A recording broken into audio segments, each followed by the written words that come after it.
मुख्यमंत्री डॉक्टर मोहन यादव ने राजमाता विजयाराजे सिंधिया का पुण्य स्मरण कर आमजन को संविधान का पाठ पढ़ाया और दलितों का मान बढ़ाया। नमस्कार, मैं हूं मंजू सोनी और आप देख रहे हैं संध समाचार डिजिटल।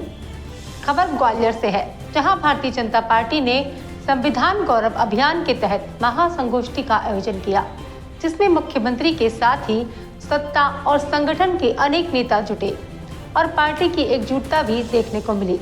जानिए कहां हुआ यह खास आयोजन और किसने क्या कहा, देखिए पूरी खबर। भारतीय संविधान हमारा गौरव और सम्मान है, भाजपा ने बढ़ाया इसका मान है।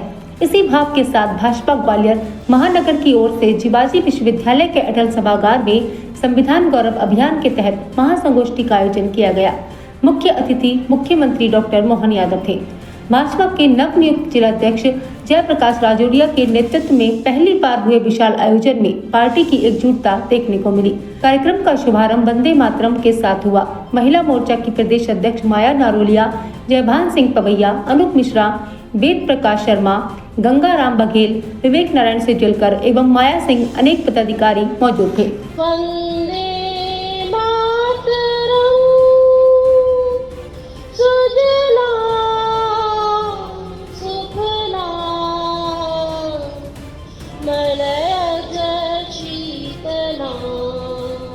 सर्वप्रथम जिला अध्यक्ष राजौरिया ने संबोधित करते हुए कांग्रेस पर प्रहार किया। कांग्रेस जिस तरह से इस मुद्दे को उछाल रही है, कांग्रेस का चरित्र क्या आप सब लोग जानते हैं। इतिहास उठाकर आप देखेंगे तो बाबा साहब का कभी सम्मान नहीं किया कांग्रेस ने, कभी सम्मान नहीं किया। 2 बार वो चुनाव लड़े लोकसभा का।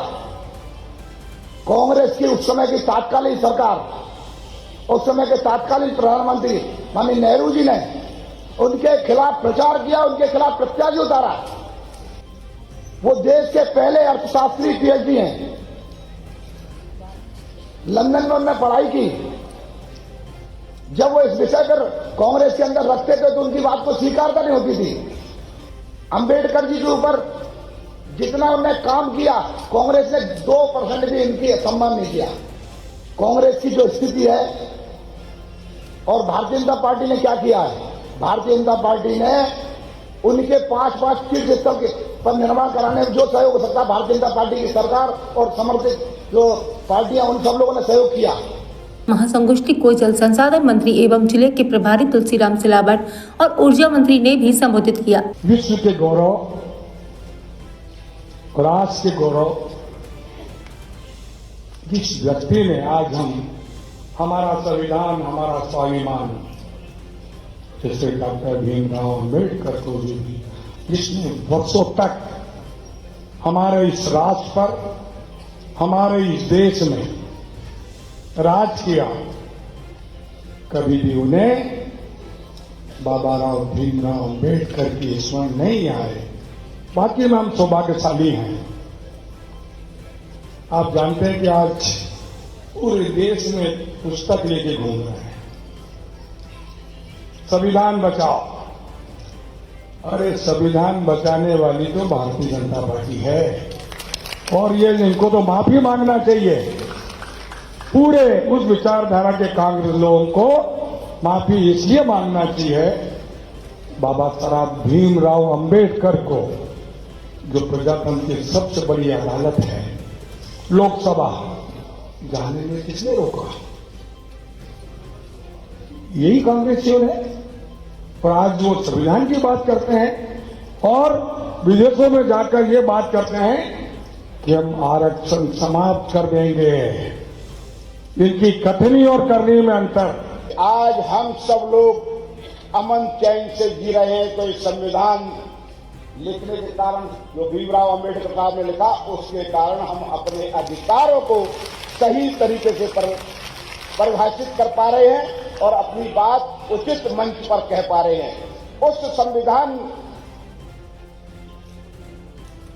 पुस्तिका को प्रणाम करते हुए उसका अनुसरण भी हमें करना चाहिए और उससे अपने अधिकारों की मांग के लिए लड़ते रहना चाहिए। काम उससे हो, उसकी लिए हम काम करें। इसके बाद अनुसूचित जाति मोर्चा के राष्ट्रीय अध्यक्ष लाल सिंह आर्य ने भीमराव अंबेडकर को याद करते हुए कांग्रेस की नीति और नीयत पर सवाल खड़े कर भाजपा की सोच और विचारधारा से रूबरू कराया। देश में संविधान था लेकिन संविधान दिवस नहीं था,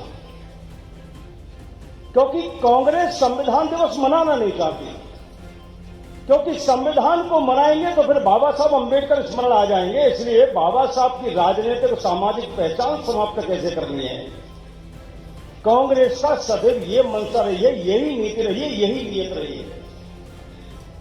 और इसलिए हम सब गौरवशाली हैं, हम सब कार्यकर्ता भाग्यशाली हैं।